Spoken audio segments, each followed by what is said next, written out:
Olá, você, meu colega professor, profissional da educação que vai fazer a prova de redação para a Prefeitura de Goiânia.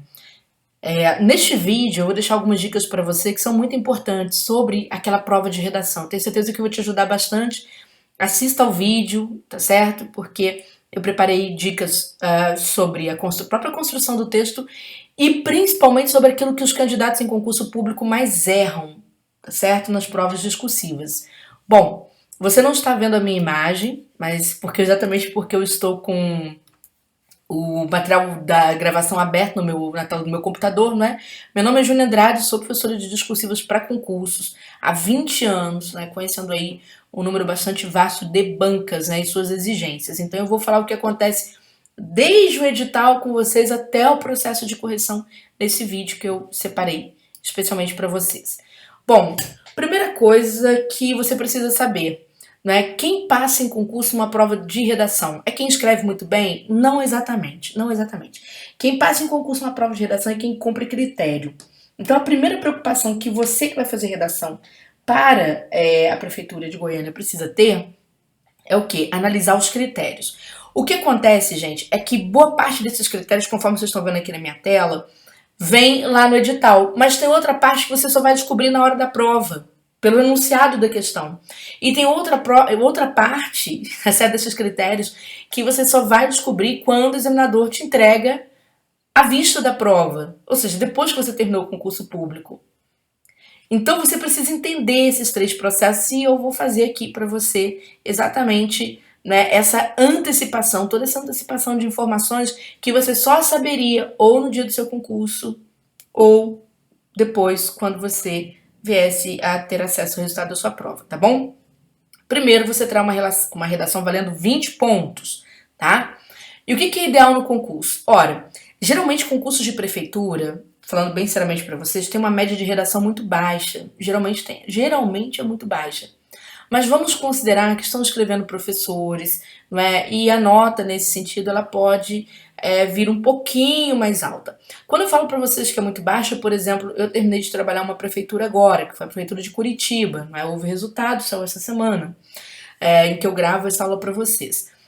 E a gente pôde observar, foram poucas pessoas que conseguiram, mesmo as pessoas que foram aprovadas na redação, foram aquelas pessoas que tiraram uma nota ali em torno de 70% do valor da redação, tá bom? O que, para concurso público, sinceramente falando, é considerado nota baixa. Quando a gente pensa no grosso do concurso público, você pensa lá em tribunais, área de controle, etc., que as notas tendem a ir para posições um pouco mais posições superiores, diríamos assim, em relação à pontuação.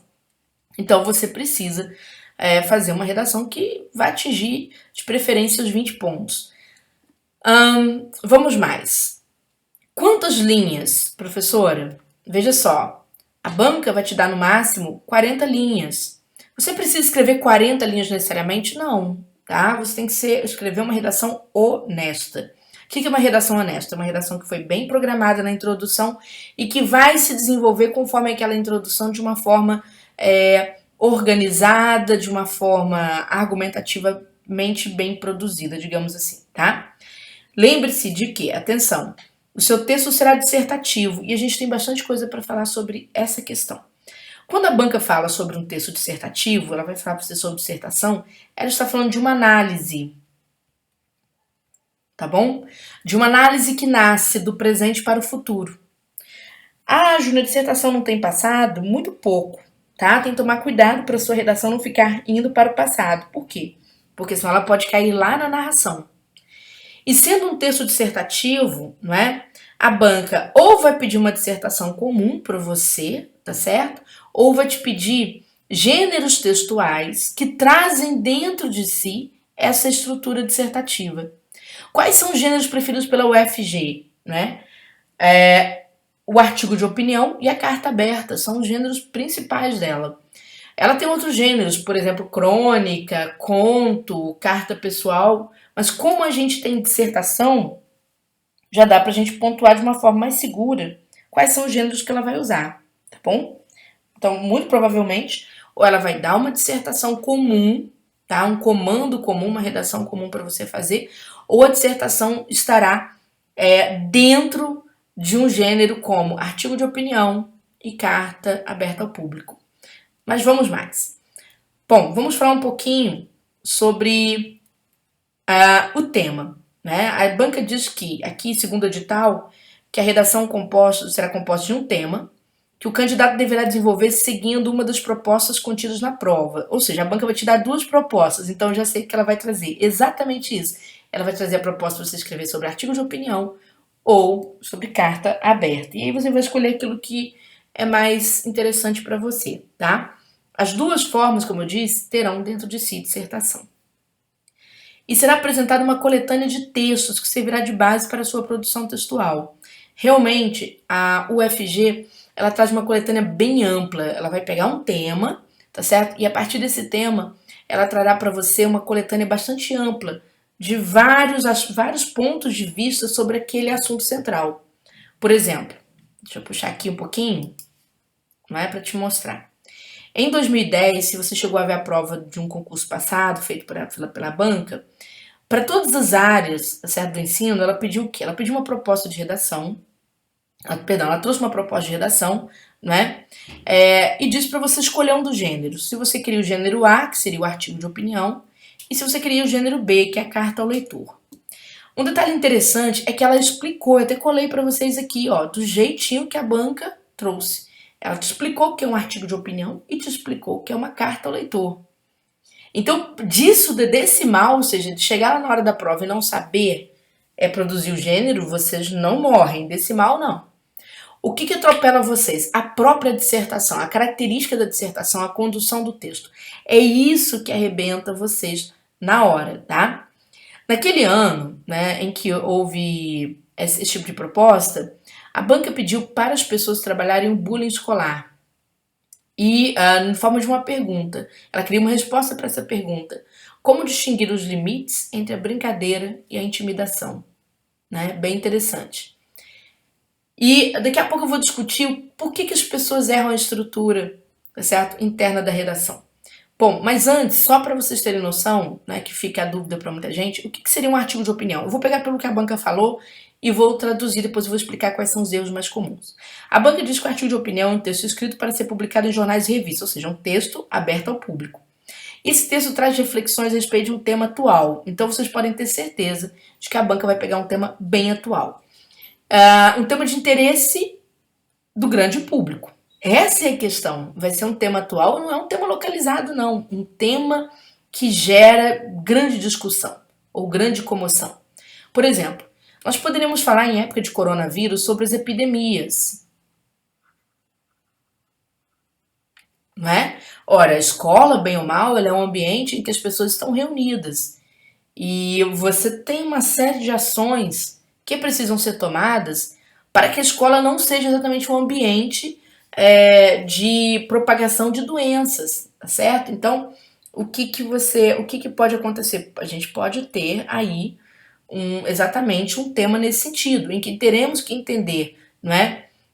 As causas desse processo, as causas das doenças epidêmicas, temos que entender as consequências dessas doenças, né? Essas consequências, elas não são apenas em relação à saúde das pessoas, mas nós temos consequências econômicas, temos consequências comportamentais, mudanças de comportamento, né? A sociedade passa a ter um pouco mais de etiqueta, de higiene, ao mesmo tempo surge o contrário, começam os movimentos de xenofobia, que a gente tem visto contra povos asiáticos, né? As pessoas fazendo uma associação errônea. E como que a escola, qual o papel da escola nesse sentido? Né? Vamos pensar em termos de soluções. A escola viria a ser o ambiente em que essas informações precisam ser divulgadas de forma mais clara, ou seja, de forma mais transparente e de forma mais segura, né? E a escola ela tem que ser exatamente o meio promotor dos hábitos de mudança, tá certo? De mudança social, mas de mudança social em ambiente, vamos dizer assim, com característica positiva, tá bom? Então, veja que a banca diz, é um texto, a banca naturalmente vai trazer um tema bastante amplo. Outro tema que pode acontecer também, tá? Que pode vir nessa prova, temas ligados ao racismo. Porque, bem ou mal, escola é reunião de pessoas. E reunião de pessoas já tem pluralidade sociocultural dentro da escola. E na escola você tem uma série. Quando se fala em racismo, não se fala só daquele racismo mais direto, mais violento, mas se fala sobretudo do racismo estrutural. Qual o papel da escola? Será que a escola ela propaga esse racismo estrutural, né? Ou ela corrige? E como ela deve corrigir? Então, é uma questão importante também, tá certo? Outra questão interessante é a questão da própria sustentabilidade. Que é assunto, gente, que não sai de moda. Eu digo assim, é assunto em que você precisa entender este assunto, né? A sustentabilidade em todos os seus, toda a sua dinâmica, envolvendo a questão das alterações climáticas, envolvendo a questão das grandes tragédias, né, em épocas de alteração de regimes de chuva. Então você tem que entender essas questões. Outro tema também que eu considero bastante importante é a questão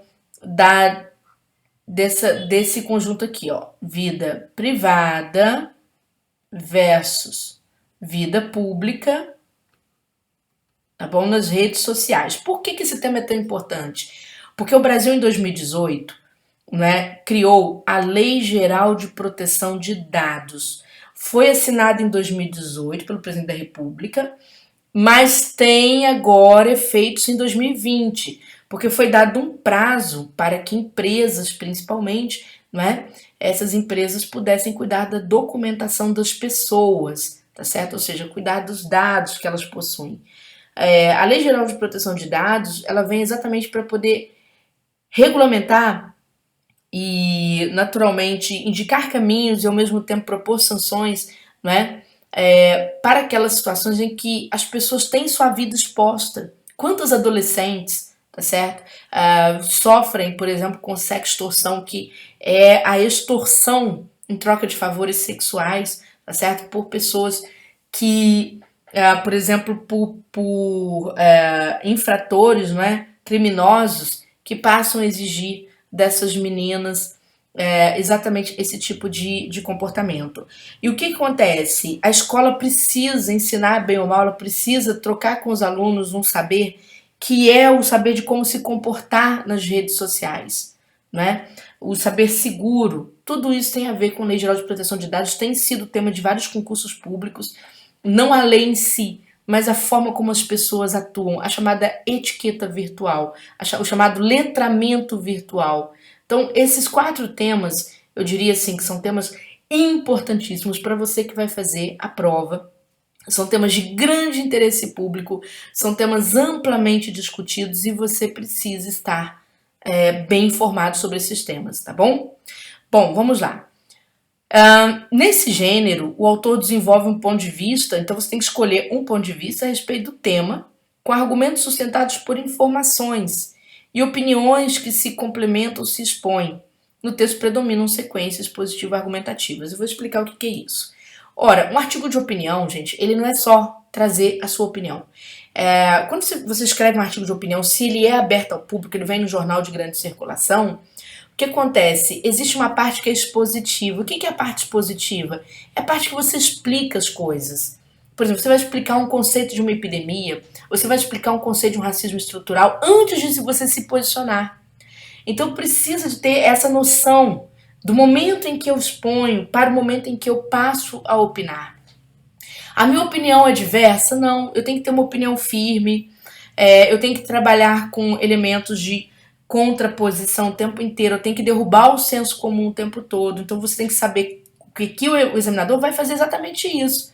Quando chega lá na fase de correções, né, em que ele traz para você exatamente os critérios que ele usou para poder corrigir sua discursiva, e detalhe, a sua discursiva não virá com marcação nenhuma da correção. Então você tem que escrever muito bem, porque senão você não vai saber exatamente onde foi que você errou. Ele só vai entregar qual foi o critério. Olha, eu só usei esse critério e atribuí nota X. Então você não pode ficar para a fase de recursos, tá? Porque recorrer de uma redação que não tem marcação de correção é tiro no escuro, é o concurso perdido, praticamente, tá bom? Então aconselho você já passar logo, fazer sua melhor redação. Então, por exemplo, dentro de um artigo de opinião, o que a banca, lá na fase da correção, o que ela vai analisar? Então, eu vou falar para vocês lá no momento que o professor está julgando o seu texto. Ora, gente, ele vai analisar primeiro o projeto. O que é o projeto? É a introdução do texto. Na introdução do texto, você já tem que trazer uma antecipação do que vai acontecer no correr do texto. Então, o concurso público ele se vale de uma introdução que projeta o desenvolvimento da discursiva. Então, você precisa ter uma noção dessas questões, tá? Ele vai analisar como que você reflete, né? Ou seja, o seu senso crítico diante das leituras que você fez. Que leituras? As leituras de base. Né? A banca vai te dar lá uma série de textos, 4, 5 textos, vai te dar texto pra caramba. Né? E não adianta, tem gente que vai ficar lendo aqueles textos lá na hora da prova e olha o tempo de prova, tem relógio, né? Olha o tempo de prova, temos ali um cronômetro marcando exatamente o seu tempo. Tem que tomar cuidado com isso. Então nós temos o senso crítico. O que é o senso crítico? Quando você percebe determinado ponto de vista, ou que é muito popular e muitas vezes distorcido, tá certo? De um determinado uma determinada verdade, vamos dizer assim, então você tem que combater isso o tempo inteiro no artigo de opinião e tem que saber como que você vai fazer esse embate, tá certo? Então precisa sim exercitar o senso crítico, a banca vai observar. Quem fizer redação com senso comum não está escrevendo artigo de opinião. Ô, Juna, o que é senso comum e senso crítico? Vou te explicar. Por exemplo, muitas pessoas vão falar vão falar sobre a vida privada, a proteção à intimidade na internet. E aí as pessoas vão falar muito das redes sociais comuns, vão falar sobre comportamentos que as pessoas expõem, suas imagens e tal. Mas não é só isso, tá? Se você, por exemplo, pegou um texto que fala sobre a exposição de fotografias, o envio de nudes, por exemplo, né, a troca de imagens vamos dizer assim, de uma imagem mais erotizada, mais sexualizada entre pessoas na internet, né? Aquilo ali vai ser o senso comum. Mas você pode falar, não é só isso. Olha se você exercendo seu senso crítico. É também as opiniões que as pessoas dão na internet, ou julgamentos que elas cometem, ou cyberbullying, né? Em que a pessoa vai lá e ofende a outra na internet, tá certo? O racismo praticado na internet. Então, aquelas opiniões que nós damos, né? Alguém coloca um post, nós vamos lá e opinamos, aquilo ali também é exposição da nossa vida privada. Por quê? Porque expõe quem somos nós, expõe a forma como nós pensamos, se somos egoístas ou não, se somos consumistas ou não. Tudo isso é exposição da vida privada. Então, quando você pensa esse a mais, é que você está escrevendo artigo de opinião, tá? Então, esse elemento, esse plus, ou seja, esse elemento a mais, é que a banca percebe que você está trazendo para ela um elemento extratextual. Você está indo além daqueles textos que foram apresentados para você na base da sua redação, tá bom? E a banca vai dar muito valor, não é, aos chamados recursos argumentativos. Né? A gente chama de estratégia argumentativa, a UFG, ela prefere denominar recursos argumentativos. Que recursos são esses? Exemplos, comparações, né? Tudo que vai fundamentar o seu ponto de vista. Principalmente os recursos de autoridade, que colocou na prova, a banca dá um alto valor para esse elemento. O que é o recurso de autoridade, pessoal? É aquele recurso em que, se eu estou falando, por exemplo, sobre a intimidade das pessoas na internet e eu cito a Lei Geral de Proteção de Dados, as normas simbolizam autoridade. As normas simbolizam autoridade, certo? Ora, se eu vou falar de racismo, né, e eu cito Martin Luther King, ele foi uma autoridade para se falar de racismo no mundo, tá certo? Uma autoridade internacional sobre o racismo. Eu cito Mandela, eu estou falando de uma autoridade internacional sobre o racismo. Então isso nós chamamos de recurso argumentativo de autoridade altamente valorizado por essa banca, tá? Bom, espero que você esteja gostando e esteja compreendendo. Já no gênero carta, né, ao leitor, que também vai trazer dentro de si uma estrutura argumentativa, nós teremos aqui esse gênero carta ao leitor. É também um gênero aberto à leitura, né, pública, porque ele vem sempre em jornal e revista, tá certo?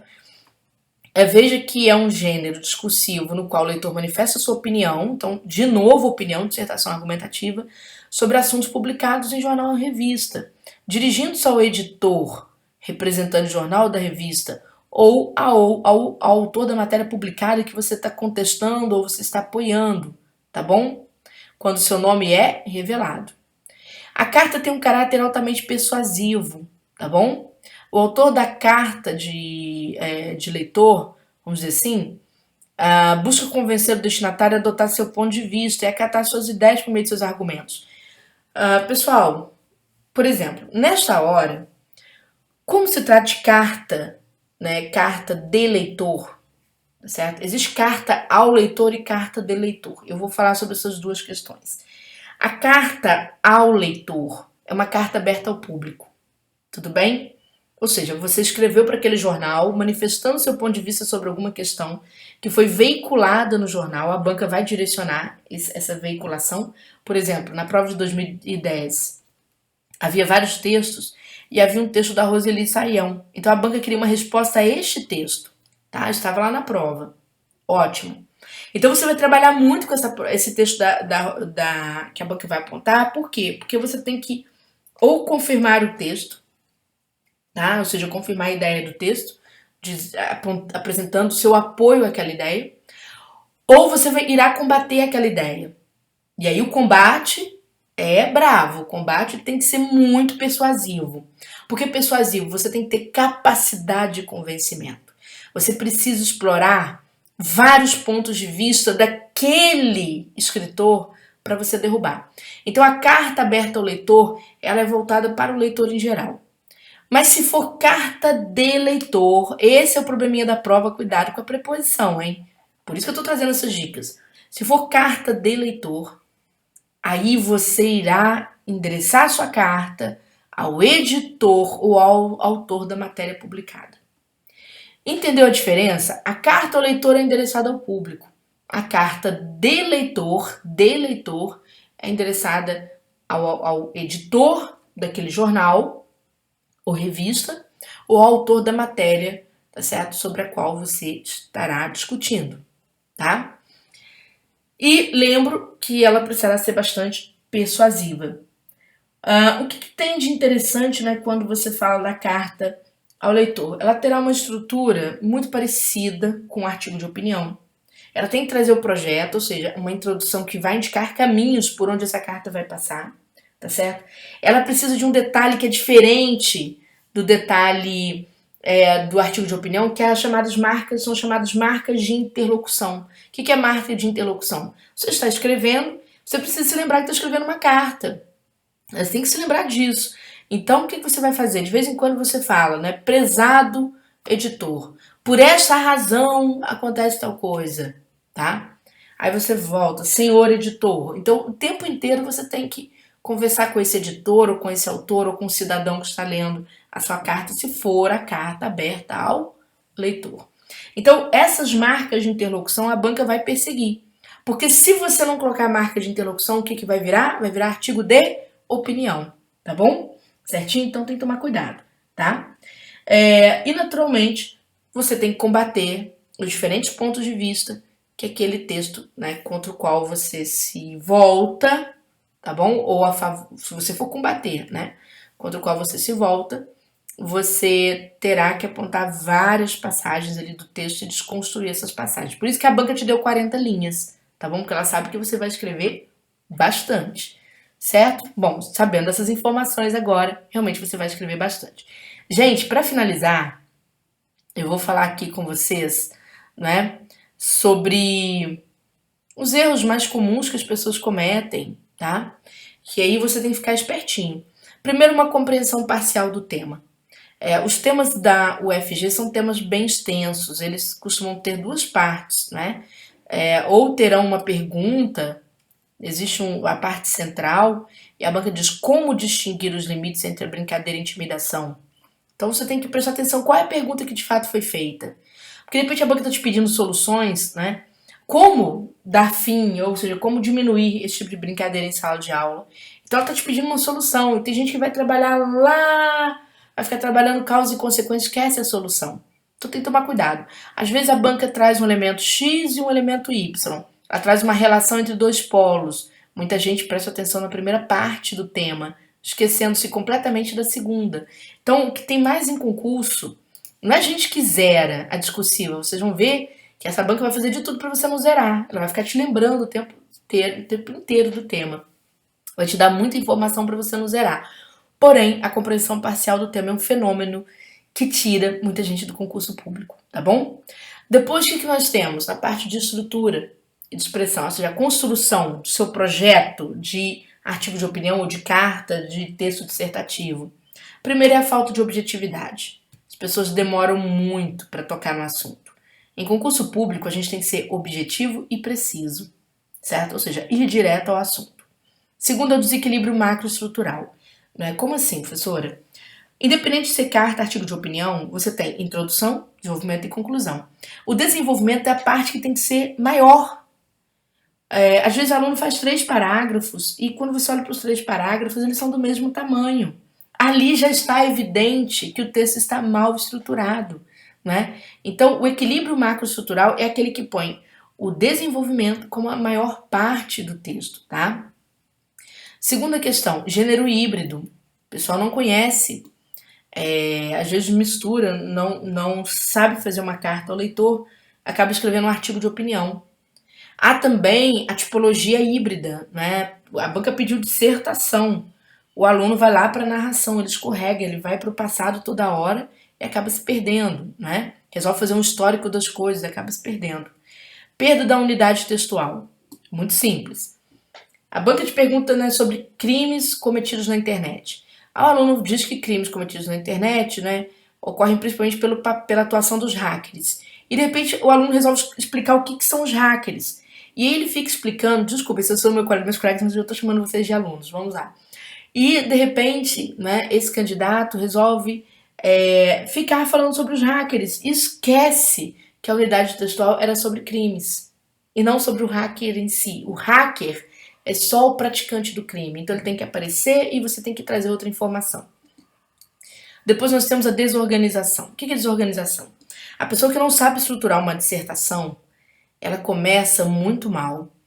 E aí aparece tudo que vocês possam imaginar. Né? O texto não tem progressão, o aluno não tem a menor noção de encaminhamento, ele até entende o gênero, por isso que a banca te explica o gênero na hora da prova, ela te dá de bandeja, olha, eu quero isso da carta, eu quero isso do artigo de opinião, porque ela já sabe que vocês vão errar a dissertação mesmo. Então, a introdução, gente, é o momento que a gente organiza tudo. A partir da introdução é que o texto se desenvolve naquela ordem, tá? Processos de circularidade. Todo o texto tem que progredir, ele não pode ficar voltando atrás. Muita gente não consegue fazer o texto progredir, o texto fica o tempo inteiro rodando em círculo, volta atrás, um assunto se estende demais, mais do que outros. Então tem que ter um equilíbrio. Depois temos a desconexão, que é o quê? A falta de conhecimento de recursos coesivos. Existem recursos coesivos que são anafóricos, fazem recuperação daquilo que já foi falado, e existem recursos coesivos que são catafóricos, ou seja, vão apontar o que vai ser falado. Às vezes o aluno ele não consegue, ele não entende o que é um recurso coesivo de continuidade, um recurso coesivo de adição, né? Uma interrupção, aprender a usar conectores de ressalva, de contraste. Então a gente tem que entender para o texto funcionar. Esse aqui é um dos mais comuns, a não previsibilidade. Né? O aluno termina o seu texto, por exemplo, com uma conclusão, trazendo soluções para problemas que não foram apontados no texto. É incrível, acontece demais. Né? Às vezes, o aluno trouxe uma previsão na introdução, no meio, no desenvolvimento, ele traz um assunto que não havia sido comentado na base preliminar do texto, que é a sua introdução. Ele resolve trazer essa novidade, principalmente na hora que está finalizando o texto, ou na hora que está passando a redação a limpo, né? Tem muita gente que fala, vou colocar mais essa informação. Ali acabou o concurso, tá bom? E nós temos também o coloquialismo, que é o excesso de linguagem popular. Temos que eliminar, trazer um pouco mais de erudição para a redação. Isso não quer dizer o quê? Vocabulário raro, de modo algum, tá, gente? É tudo feito com simplicidade, é tudo muito fácil de ser executado. Não é difícil, garanto a vocês que não é difícil, desde que vocês compreendam o processo e exercitem dentro dessa questão de compreensão, tá bom? Bom, se vocês gostaram, querem estudar conosco, nós teremos o curso online, né? No Turma de Redação, que é o cursinho, né? O www.turmaderedacão.com.br, em que eu vou trabalhar estas discursivas da UFG. Haverá correção isolada, tem o português da UFG como brinde. A minha amiga professora Zezé Barino, ela corrige, né? São lá 10 horas de correção de questões incluídas como bônus para você, tá bom? Então, um beijo grande, sucesso no seu concurso e eu espero que você seja o próximo empregado no serviço público ainda em 2020, tá?